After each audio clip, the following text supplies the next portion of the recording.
Dan ada ayat yang bilang kalau misalnya orang non-muslim itu bisa dapat pahala juga. Yang mana kalau timbangan pahalanya lebih berat dari dosanya, itu berarti bisa masuk surga nggak tuh?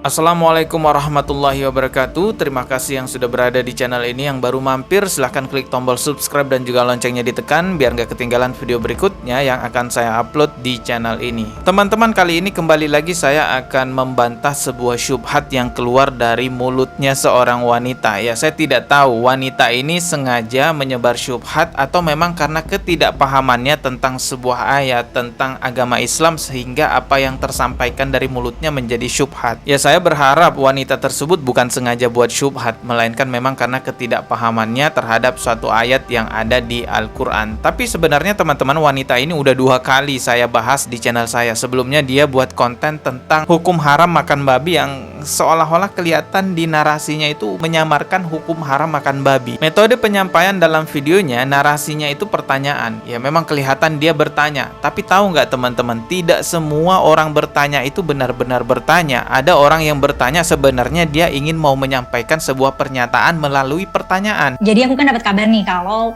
Dodi Sefriadi bikin video menanggapi kontenku. Tapi sayangnya ada beberapa hal yang misleading nih. Jadi aku izin untuk menanggapi ya.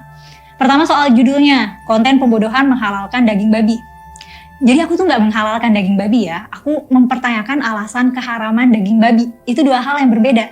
Mempertanyakan alasan keharaman babi tidak sama dengan menyatakan bahwa babi itu halal. Memang narasinya pertanyaan, saya akui itu narasinya memang pertanyaan, jelas sekali itu pertanyaan. Tapi pertanyaannya itu menjadi syubhat buat orang-orang awam, apalagi ketika Mbak itu mengatakan bahwasanya di Timur Tengah diharamkan makan babi itu karena dahulunya di sana kesusahan air. Sedangkan di Indonesia kan tidak kesusahan air, masa mau diharamkan juga? Ada ucapan seperti itu di dalam videonya dia.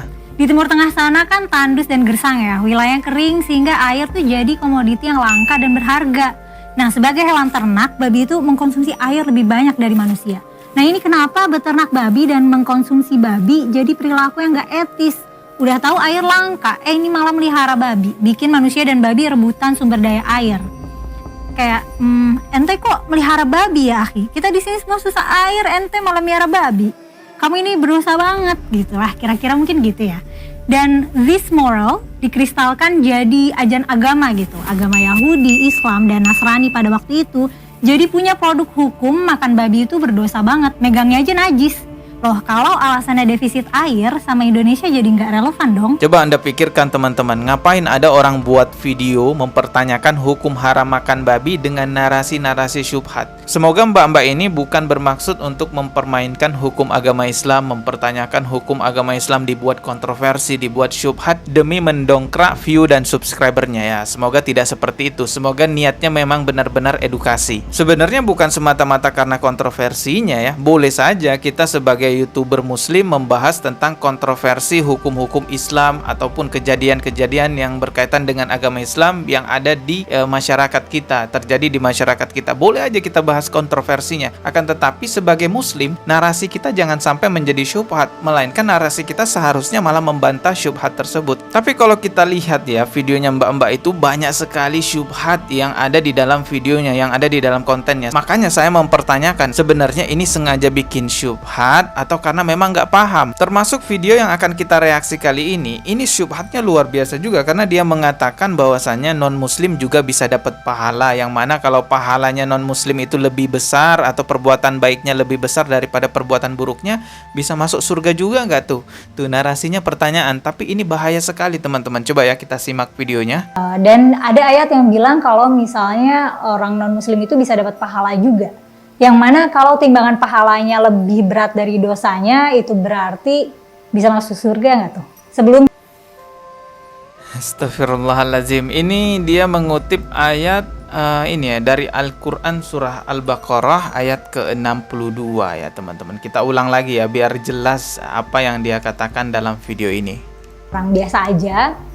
Dan ada ayat yang bilang kalau misalnya orang non-muslim itu bisa dapat pahala juga. Yang mana kalau timbangan pahalanya lebih berat dari dosanya, itu berarti bisa masuk surga nggak tuh? Sebelum ya, Mungkin nanti ada yang bilang, videonya dipotong-potong, Saya bertanggung jawab atas apa yang saya tampilkan di sini. Potongan video yang saya tampilkan tidak menghilangkan makna asli dari apa yang diucapkan oleh mbak-mbak itu yang saya tampilkan tadi di channel saya. Ya kalau saya berbohong, teman-teman ragu dengan reaksi saya, oh ini videonya dipotong nih, silahkan simak video fullnya. Teman-teman nanti akan menemukan banyak syubhat yang lebih parah lagi dari video fullnya itu. Akan tetapi saya hanya mengingatkan di sini, Rasulullah Shallallahu Alaihi Wasallam pernah bersabda, sesungguhnya hati itu lemah, sedangkan syubhat itu senantiasa menyambar-nyambar. Artinya teman-teman, jikalau hati kita lemah, jangan pernah mendekati syubhat, jangan pernah menonton video-video syubhat. Oke, sekarang mari kita luruskan syubhatnya mbak-mbak itu, yang mana dia menggunakan surah Al-Baqarah ayat ke-62, lalu mengatakan bahwasanya orang-orang non-muslim juga dapat pahala dan juga bisa masuk surga gitu katanya ya teman-teman.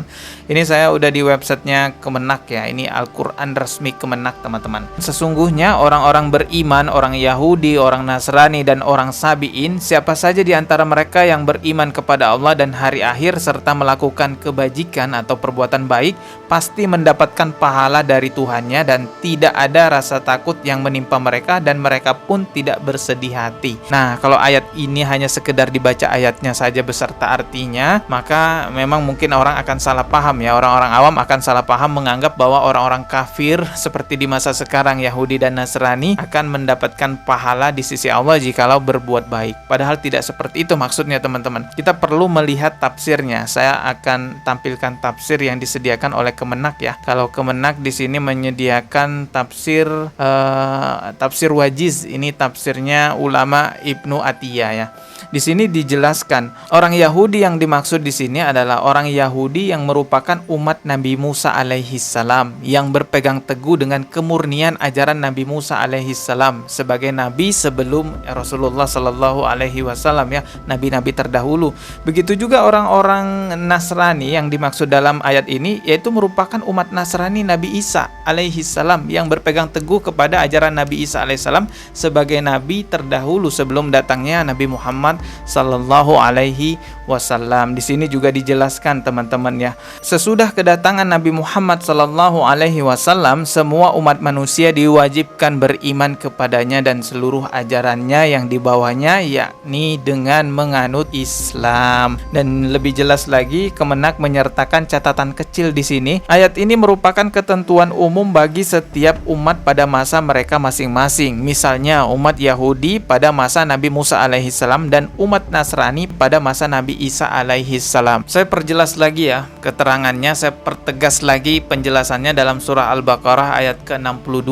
Yang dimaksud di situ orang-orang Yahudi, orang-orang Nasrani, orang-orang Sabi'in juga mendapatkan pahala di sisi Allah, juga akan mendapatkan surga di sisi Allah jikalau beriman kepada Allah dan hari akhir, melakukan amal kebaikan. Itu bukanlah orang-orang kafir ataupun non-muslim Yahudi Nasrani seperti di masa sekarang. Yahudi, Nasrani, Sabi'in yang dimaksud dalam ayat tersebut yaitu umat yang memegang teguh kemurnian ajaran Nabi terdahulu, yang mana jikalau mereka wafat memegang teguh ajaran Nabi terdahulu, melakukan amaliyah-amaliyah dengan kemurnian ajaran Nabi terdahulu, mereka wafat sebelum Rasulullah datang, sebelum syariat Islam yang dibawa Rasulullah datang, maka amaliyah mereka dicatat sebagai pahala juga dan tidak ada keraguan bagi mereka, artinya mereka juga masuk surga dan mereka tidak bisa dikatakan non-muslim ataupun kaum kafir. Kenapa? Karena umat Nabi terdahulu, kemurnian ajaran mereka itu, mereka menauhidkan Allah, menyembah kepada Allah Subhanahu wa taala dan beriman kepada Nabi Muhammad sallallahu alaihi wasallam sebagai nabi yang akan datang di akhir zaman. Adapun umat Nasrani Yahudi di masa sekarang ya beda sekali dengan umat Nasrani di zamannya Nabi Isa alaihi salam. Ya lihat aja siapa yang disembah. Memang surga dan neraka itu hak prerogatifnya Allah. Allah yang tahu siapa yang akan dimasukkan ke surga, siapa yang dimasukkan ke neraka. Tapi Allah Subhanahu wa taala sudah memperingatkan kepada kita semua bahwasanya orang-orang yang meninggal dalam keadaan kafir, orang-orang yang meninggal dunia dalam keadaan membawa dosa syirik, kemusyrikan, itu akan kekal di neraka. Kalau Allah yang sudah mengatakan demikian, tidak perlu lagi kita cari-cari dalil untuk mengatakan bahwasanya non-muslim atau orang kafir juga masuk surga. Na'udzubillahi min zalik. Itu sama aja melawan Allah Subhanahu wa taala. Dan lebih tegas lagi teman-teman, makna surah Al-Baqarah ayat ke-62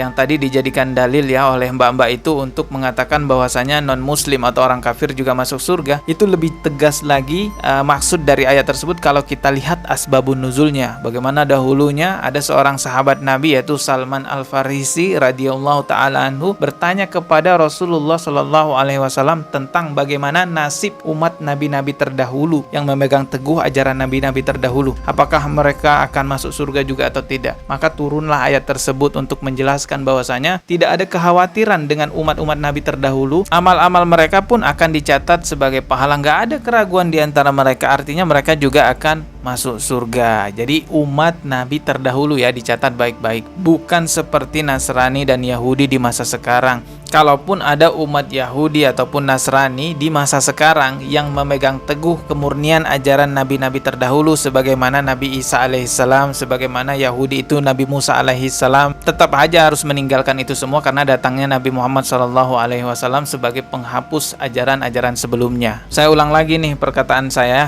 berprasangka baik kepada mbak-mbak itu, semoga dia itu bukan kesengajaan menyebarkan syubhat di sosial media, bukan atas dasar sengaja maksud saya, melainkan memang atas dasar ketidakpahamannya tentang dalil Al-Quran yang dia bawakan di channel YouTube-nya. Wallahu a'lam bishawab. Kita ketemu lagi di video berikutnya. Mohon maaf jika ada kata yang salah. Subscribe dan juga loncengnya ditekan sebagai notifikasi. Wassalamualaikum warahmatullahi wabarakatuh.